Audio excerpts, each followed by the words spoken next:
Welcome everybody joining us today for our second installment of Jeff Kushmerek and I discussing customer lifecycle transitions. And we appreciate everybody that came last time. Hopefully everybody, you guys were able to access that. The webinar today is brought to you by GuideCX.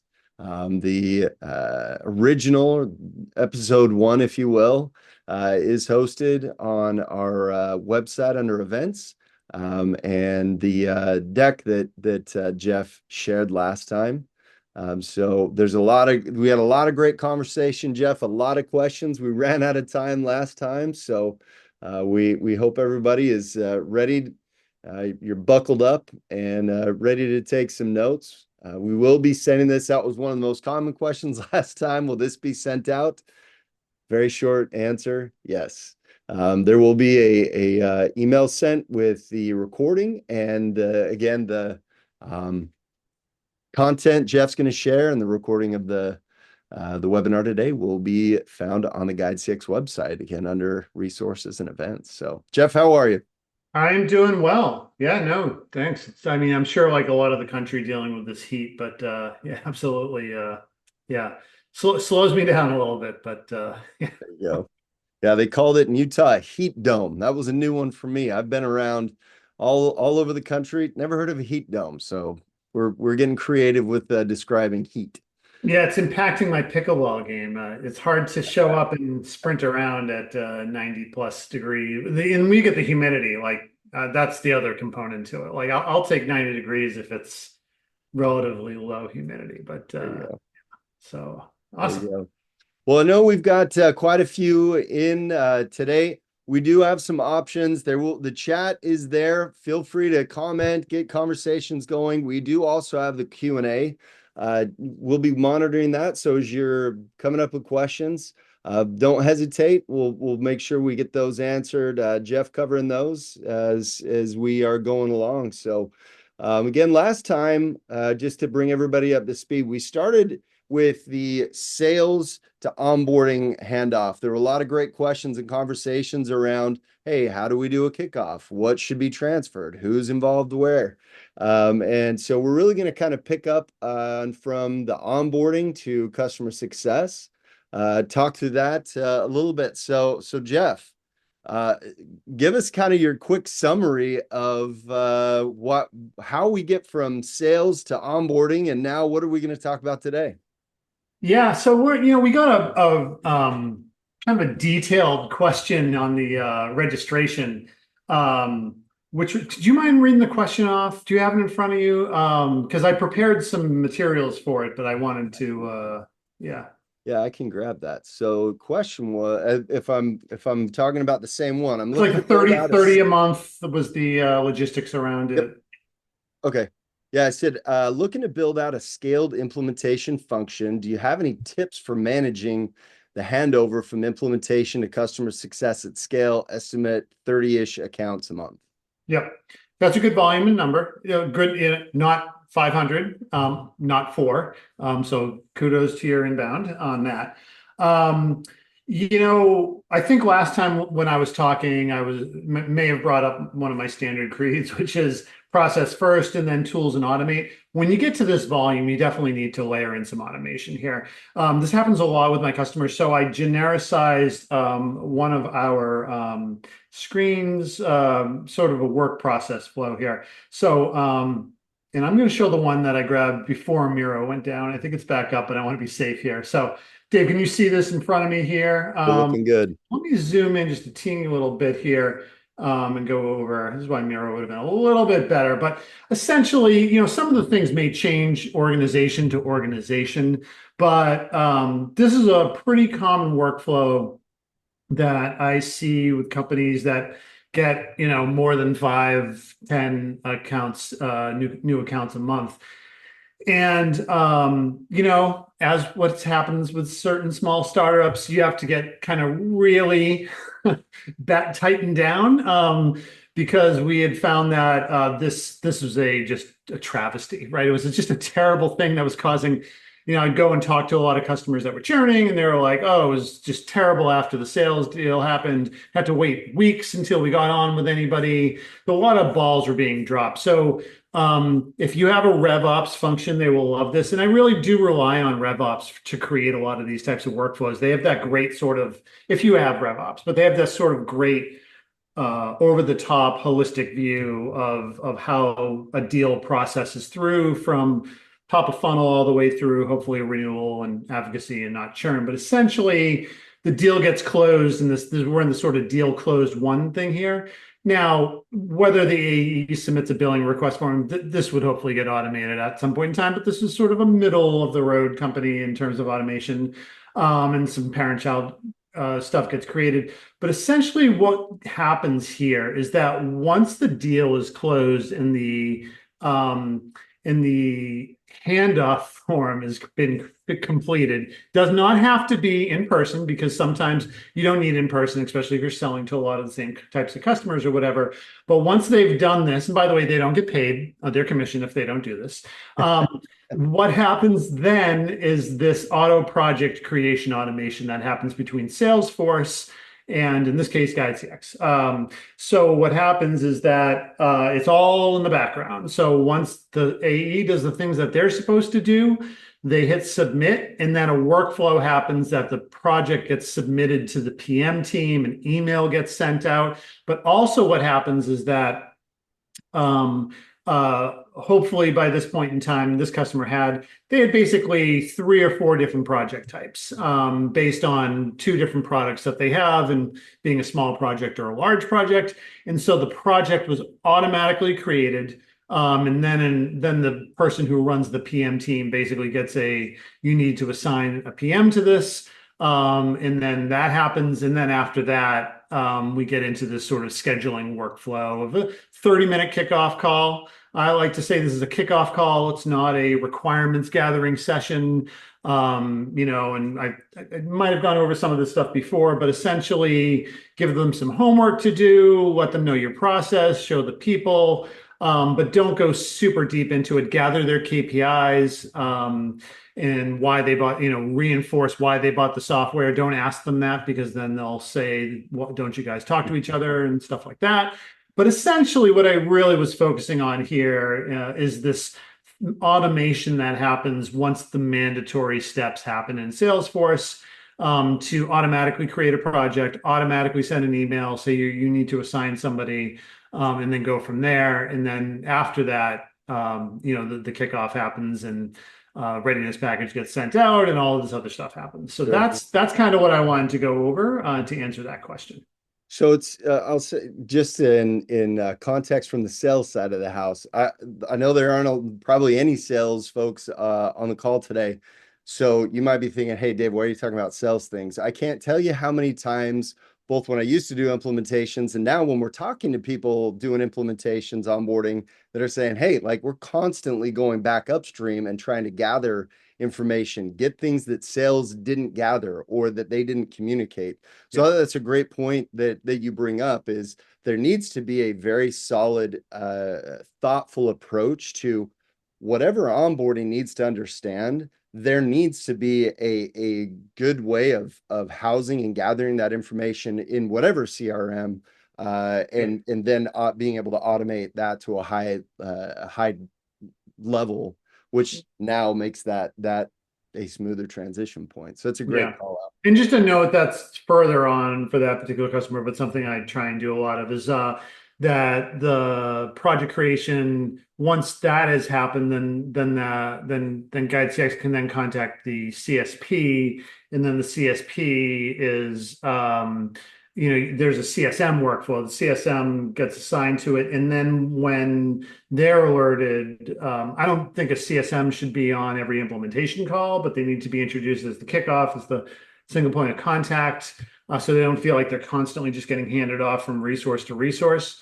But then if you go into your project management system and mark it as blocked, or this is happening, then the CSM gets alerted to that, so they know that their customers are already in sort of a yellow stage of satisfaction because they're not where they need to be essentially. So Gotcha. So question on that, as far as if you're consulting a company trying to work through this, what are things they should be either looking for or questions they should be asking internally when the onboarding team is saying like we are in the dark when it comes to a kickoff call? Like what are things they can do to address that? yeah, in depending on what their sales methodology, it could be medic or any of these other things. They should be gathering these things along the way. So we don't want them to do extra work. I would prefer, if you're, and this isn't like big company, like 5 million people, whatever. Like you get what if you're at around 5 million, 10 million in revenue, you should be doing some of this stuff, which is essentially what's the reason why they bought. You're marking these off in the CRM. And then those fields should just carry over to the sort of transition form, this implementation sort of handoff form, add some extra free text notes. I do prefer less free text and more of like, forced fields and things like that. But if you don't pull all of that information forward, you're going to hear like, oh, it slows us down. We'll never be able to close new deals because we're always doing this stuff, which is total bullshit, as we know. But like, so okay, fine. Like, well, you should be marking this stuff as you go along. You don't figure out why they're buying the software the day that they closed, right? So, it's good CRM hygiene. We all need it. These are like root cause problems as far as when I look at churn and go back to it. This is the first one, which is bad handoff, don't know why they signed up, and then it kind of happens from there. Got it. Just curious, as far as everybody that's on the meeting today, how many of you have an actual RevOps team or person that's responsible for structuring and setting up your CRM and that transition? Just curious in the chat, how many of you have that or are just going, I don't know who's even supposed to do that. Is that my Oh, sales Will's got it. All leadership right. or Okay, great. uh so yeah, we've got an interesting mix so far. It's about 60%. Oh, Um so I've got a tip for Fauna here who says we have a team, but they're not responsible for CS ops. okay. That I have seen this a million times. You make it very clear. You say we don't need to hire somebody, but we need somebody from RevOps to handle our CS ops because we're swimming in it. And then RevOps will do it, and then they become overwhelmed and they hire a new person and just create the CS ops function for those. See it all the time. You just kind of have to make that person's life a little uncomfortable for a bit. But we don't have RevOps, so we have someone who helps set up CRM and Salesforce. That progress to that point.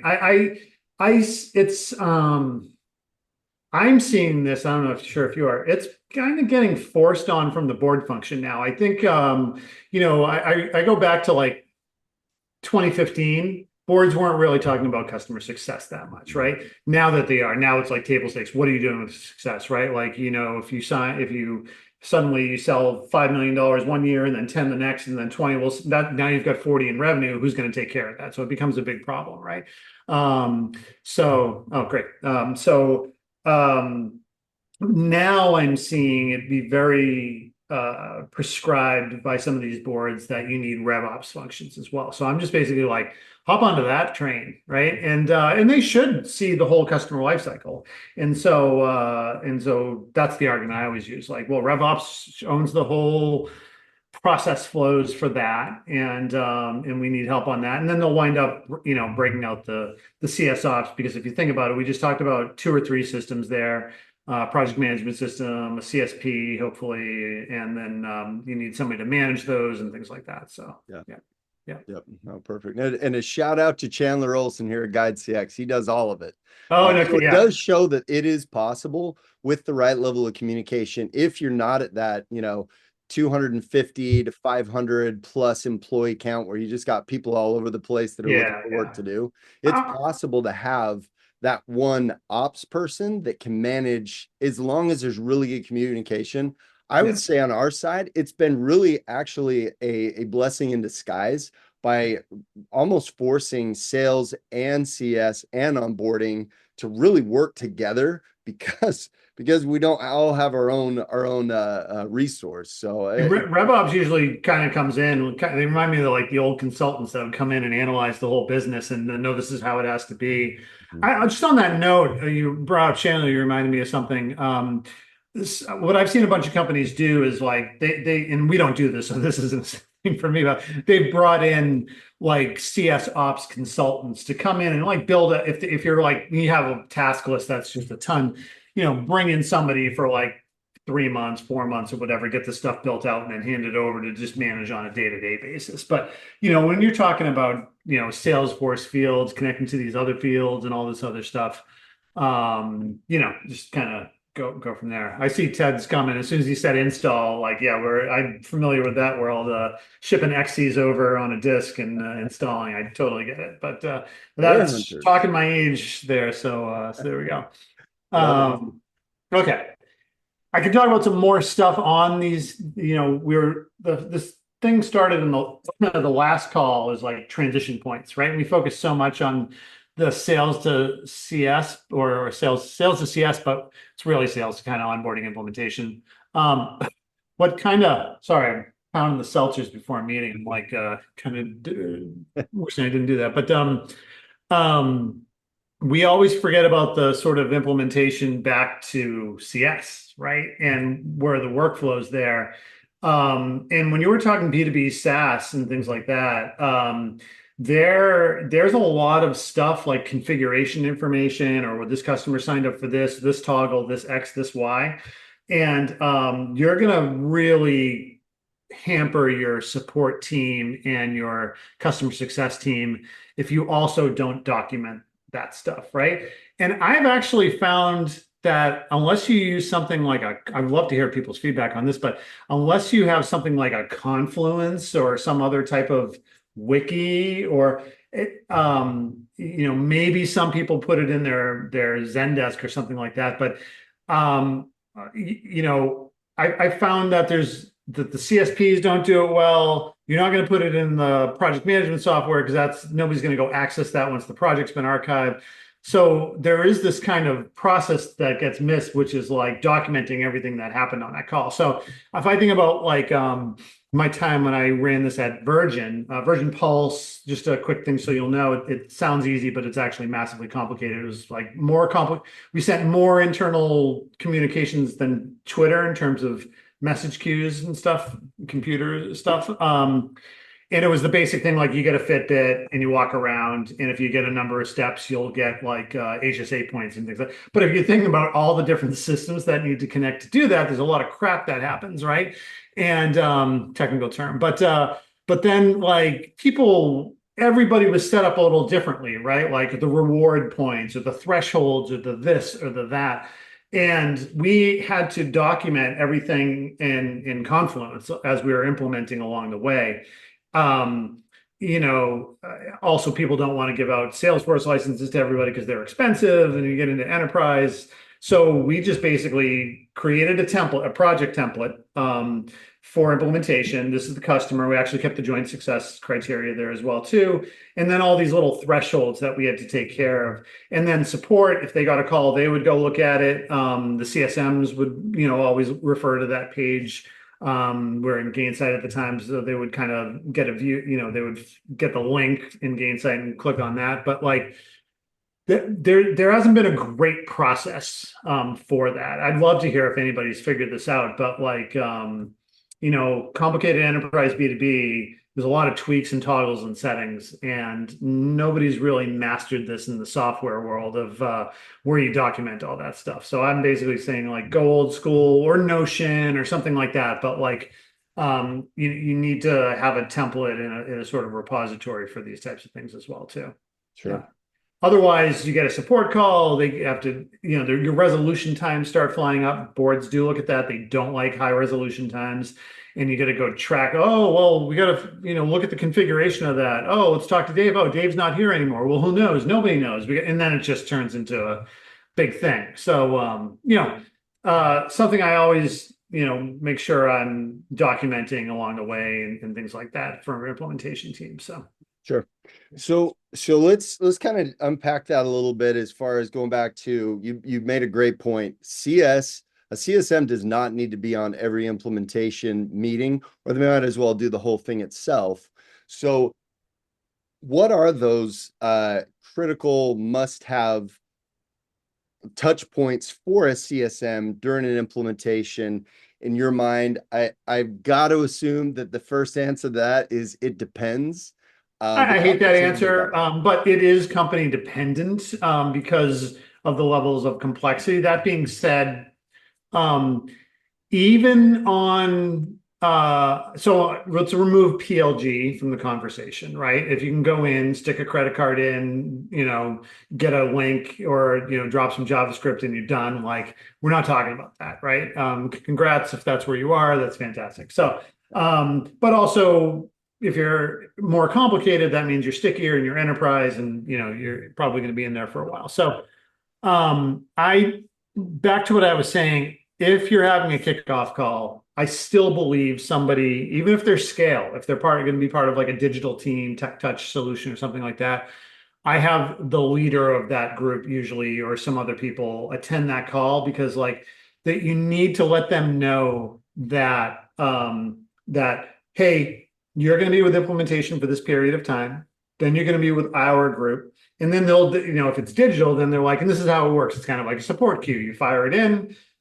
We've got 10 people sitting around waiting to answer your calls. This is the difference between a tech thing and that, this and that. So I definitely think they need to be there on the kickoff.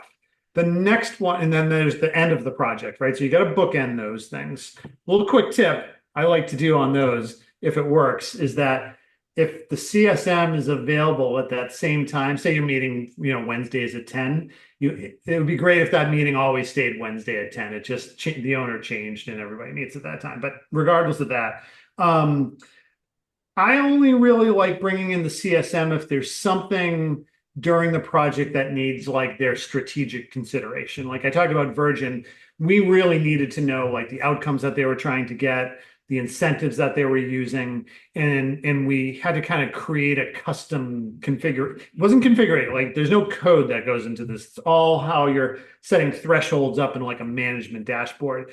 But when you're kind of, I'm not saying this in a bad realm, but like implementation people, there aren't as many people who are just extremely strategic and able to hear like these requirements and come out. They're a little bit more of like, tell us how you want to set it up. I'm not saying that's everybody. And you'll have like, I always had like an architect on my implementation team, so you didn't need the CSMs for that. But everybody's a little different. So if you're at that point where they're like, do we take the red pill or the blue pill? I say, let's bring your CSM into that conversation because it's a strategic conversation on that. So that's more of the critical ones. So I see we've got a couple Yeah. comments here. So okay. Yeah, I like that hey, AE's got to own it. And again, this isn't a sales or group, but the better the sales rep can communicate why they're buying and what they're hoping to get, everybody's life gets a little bit The easier. best sales reps take care of this, right? Like the guy, the person, the lady that's out there that's selling, a ton of deals and crushing their revenue and going down to that club where they, drink unmanageable amounts of alcohol. Kidding. Those people are the best around this stuff, right? Like, yeah, you get that occasional, like, don't you know who I am and stuff like that, but they're usually a little bit more junior and they realize they can't slash and burn that much. But the best people, and I was usually always on with enterprise people because they usually needed our help to get live. They had this stuff locked down, and because they knew the better that the project got off, that they'll be able to, you know, upsell them. But not only that, a lot of salespeople, they stick with the same vertical solution. So either they're going to go to a different company and sell like something similar sometime, or their customer, say if they're selling into HR, that person's going to go somewhere else and they're going to go try and sell them there. So they want to always maintain this positive impact. So the best salespeople do this. And when you see a lot of this behavior that we complain about, I do think that's more in the junior stages of a company than the longer ones. So Gotcha. So I want to come back to the I think probably what a lot of you, because I see there's a lot of people that are more in customer success than onboarding per se, but we all know we've all been through it, or we've been the onboarder where things don't go incredibly smooth. Now you're kind of passing on, hey, we're done, but CSM, I might have a little grumpy of a customer that you got to smooth over. So what are those in your opinion of how, regardless of what CSP you're using, or even if you're not using a CSP specifically, what are those what is the best way to transfer from an onboarding team to the customer success manager? Hey, here's the fire you're inheriting, here's why, and Yeah, you know, it's always good to have open and honest.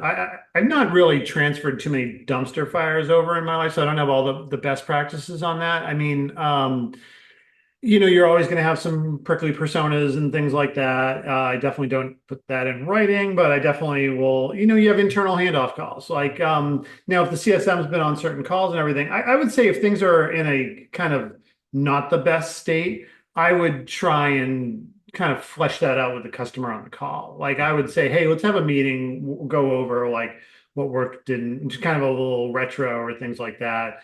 Um, and go from there. I don't like pushing stuff underneath the rug and stuff like that. So a lot of the times, it's going to be on the customer's fault. But you could have somebody on your team. I just dealing with this yesterday with a customer that they're somebody on their team's just not getting to the stuff that they were supposed to be doing and taking their time and not, at the end of the day, the customer's getting upset because things are taking too long. So that definitely happens. I try and address those head on and don't let them like boil up into all these different sure, um, you know, bad sentiment and never really talking about it. So passing the buck. yeah. So curious, again, for I think the next thing we wanted to talk about is implementation. So everything went fine. They're live.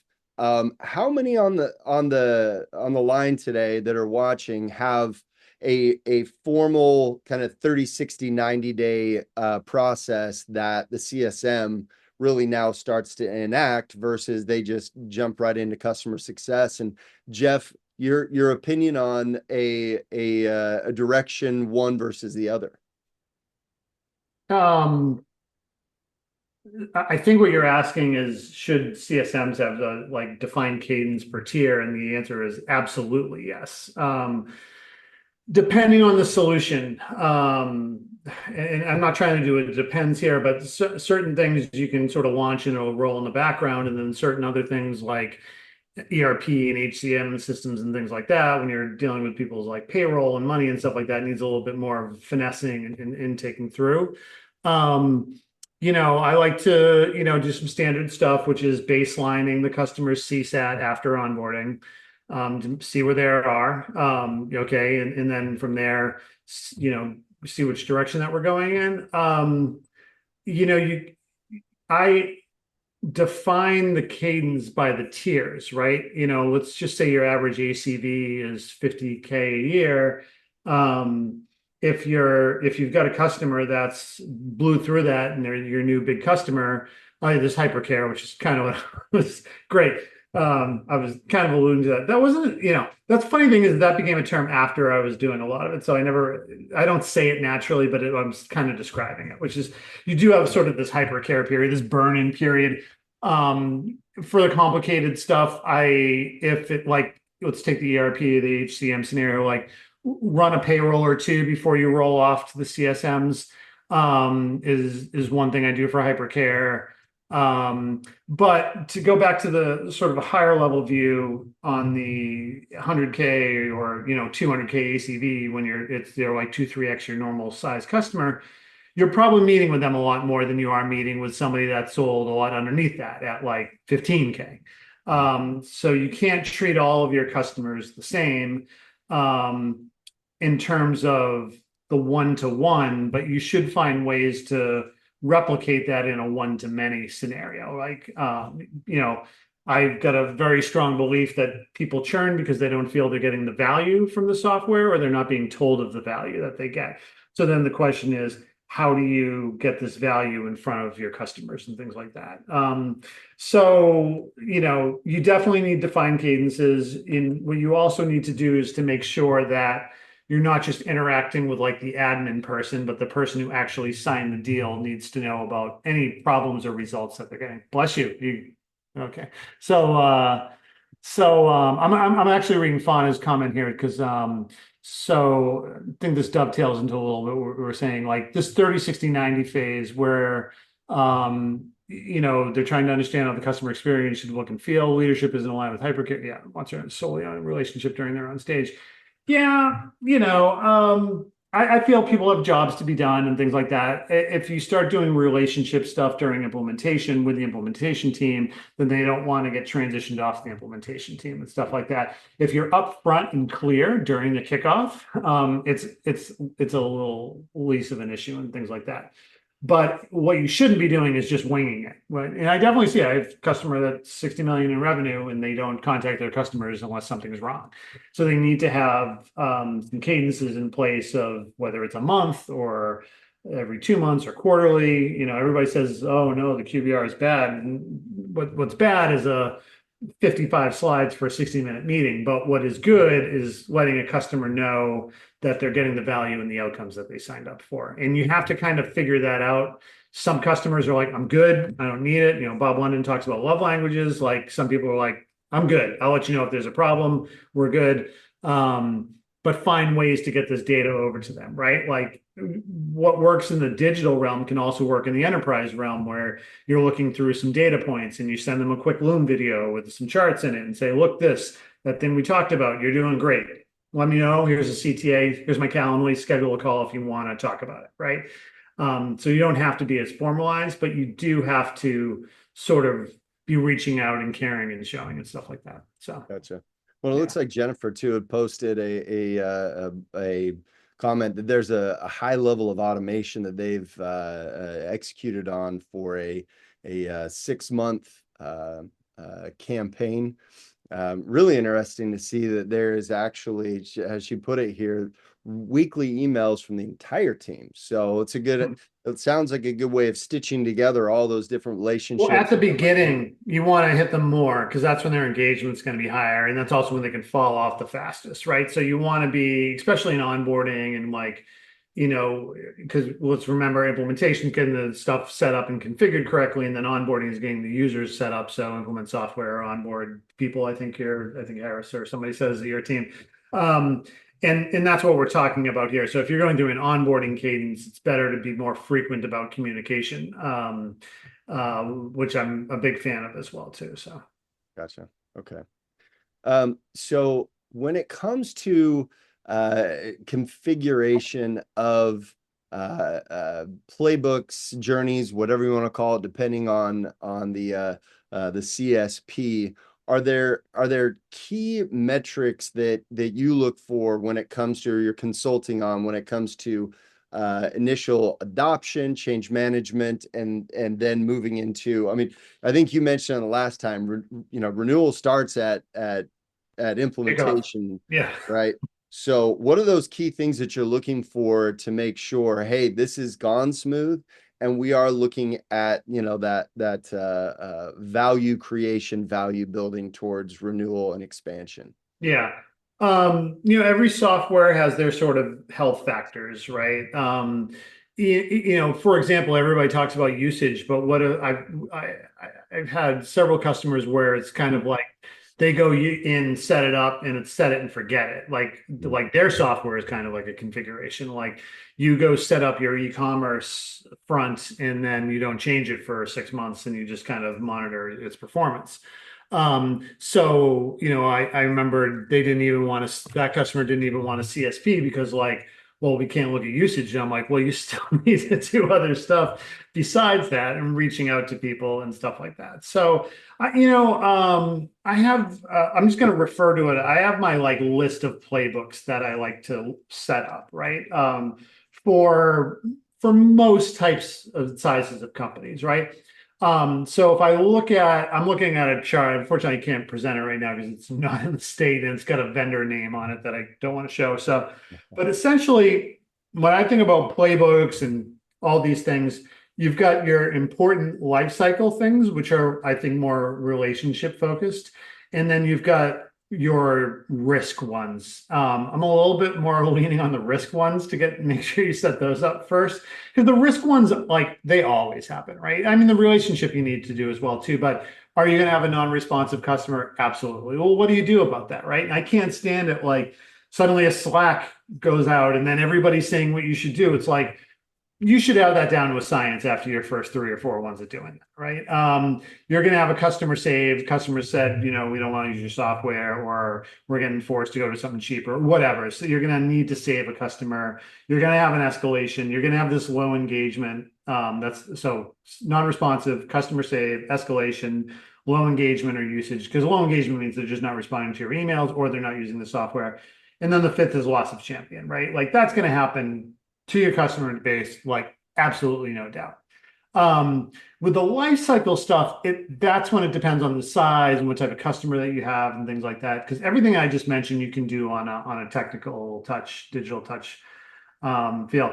But renewal, like not everybody uses renewals. Some people are month to month MRR basis and things like that, right? And you might not have this like big crescendo leading up to a renewal. Business reviews. I think you need to be sending, as I said, some type of value articulation. You signed up to get outcomes. You've heard me talk about Spotify Wrapped for Business. Like I'll talk more about that later, but like we need to be doing that, right? And we need to be showing like, hey, good, this is why you pay $15 a month, because you're getting all this, and look at all the music you listen to, and look at all this playlists and all these interactions that you happen. We need to be able to do that on a business case as well too. So that's when I think about business reviews, it's showing people that they're getting value from the software. We talked about this handoffs, right?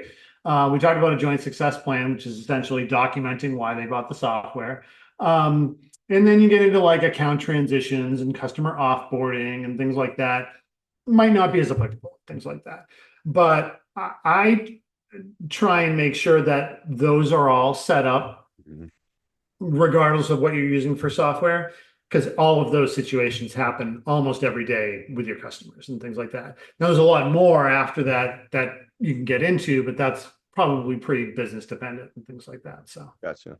I'd be curious too. I got a lot of curiosities. It's that Jeff knows, but how many of you are using a CSP formally today versus cobbling together, whether it's your CRM or it's just a Google sheet or something like that, and seeing as far as how you're structuring that ongoing. I've talked to a lot of different flavors, companies executing on different flavors, but that in and of itself is probably a topic for discussion on what to use and when do you need to use it. So Jeff, talk to us. We're kind of getting close to time for today, and again, we appreciate everybody joining us on this second conversation around customer lifecycle transitions. Feel free to start if there are questions you'd like Jeff to answer. Please go ahead and fire away. We'll do a little rapid Q&A. But what are those final most important things that you're really trying to make sure that customer lifecycle, things that you want to make sure everybody is like, hey, you got to have your sales to post-sale handoff like just nailed down. I constantly use the metaphor of sales is dating, implementation is the honeymoon, and then the CSM is that time frame is the marriage, right? And if you showed up to the airport for your flight to go on your honeymoon and the flight's delayed 12 hours and then you forgot to book a car, and so you get some bad rental and it dies on the side of the road, that's kind of like what it's like when you're having a bad implementation experience. You're like, oh my God. And you gotta remember, people are worried about getting fired. They might have put their job on the line to move over to your software, especially if you're a startup. And if it's terrible, I can tell you that these great salespeople that I talked about, they would go and contact deals that they lost 15 days later. And they'd be like, how's the implementation going? And then I'd be getting all these slacks, which would be like, we can win that deal back if you can get on a kickoff call tomorrow. We can get them going, right? And that why does that happen? Because they don't like their initial implementation experiences. So you got to get that like it's deals closed, all the stuff's happened in the background, and there is semblance of movement, right? And there's ways around that, right? Hey, here's your PM's been assigned, book a time with them here. Also, here's our readiness things, which basically I call it the customer homework document internally, but go give them these things because a lot of people want to jump on the call, but you might jump on a call and say, hey, we need these things, and it's going to take them 2 or 3 weeks to assemble that. So give them that stuff, almost like prerequisite work to do and things like that. But you got to really nail that down. And then again, once implementation's over, making sure that transition back to CS is good. And then when I say CS, means support and success, right? Because they're going to interact with both and maybe support even more. So just those two things get nailed down. The playbooks and everything, good. You should definitely be getting those things going and everything. But like, if you're not working on the other stuff that we just mentioned, then don't be starting that other stuff. That's the next level up. So, All okay. right. Ashley's got a question, it looks like. Uh, Yep.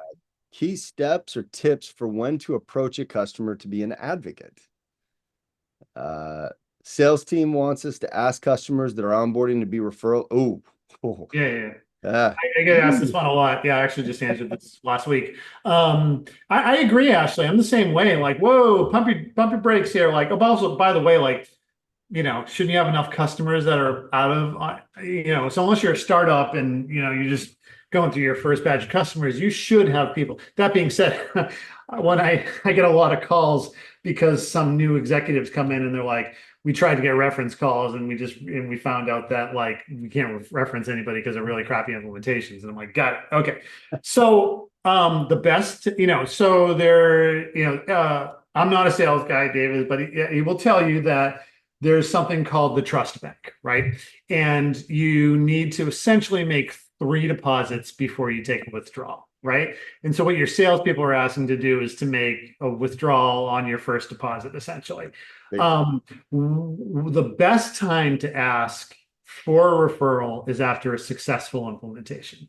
Um, and so go get their CSAT after and log it in, like, yep, they're super happy, right? And then that's a good way. That's also a nice way to send them over to your G2s or Capteras or whatever as a sort of automated sequence to say, hey, we really enjoyed working with you, X, Y, and Z. Just a note on the CSAT. Can't remember if I mentioned this last time. You got to delineate between good onboarder, good implementation person, bad implementation person, good software, bad software. Because sometimes a lot there's like, we hate your software, but we love the implementation person. So we're giving it a thumbs up because we don't want that person to get in trouble. And then be like, yeah, we really like your software, but your team sucks, right? And so you got to find out what's happening in there.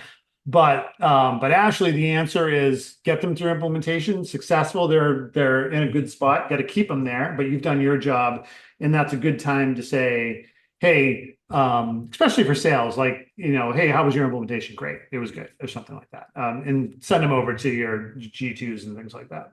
So one other thing, Ashley, that I would recommend, because we run into this as well, it's you get these exciting customers and maybe it's a great logo and you want to reference it and use it.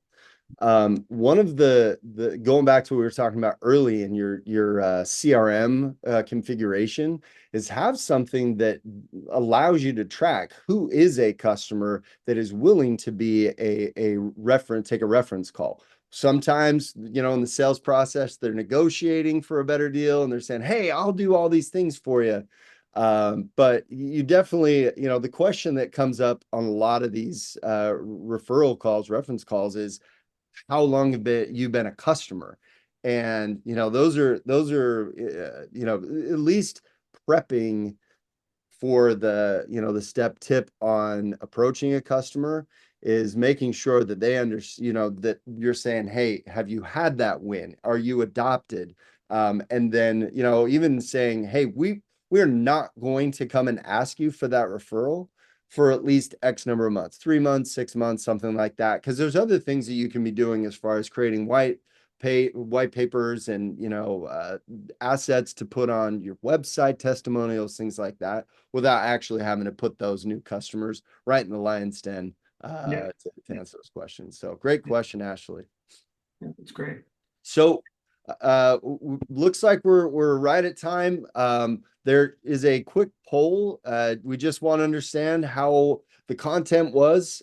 Please again, reach out to Jeff. Jeff and Infinite Renewals do an amazing job with consulting. If you guys have more questions on really amplifying this post-sale world, from an implementation onboarding standpoint, our team at GuideCX happy to take those questions that we can help with. But look forward to Yeah, our they can next. post questions in your community there too, right? I'm happy to answer questions in there, so as well. Absolutely Or on join LinkedIn. the Yeah. the onboarding network. So thanks again, everybody, and we'll look forward to seeing you next time.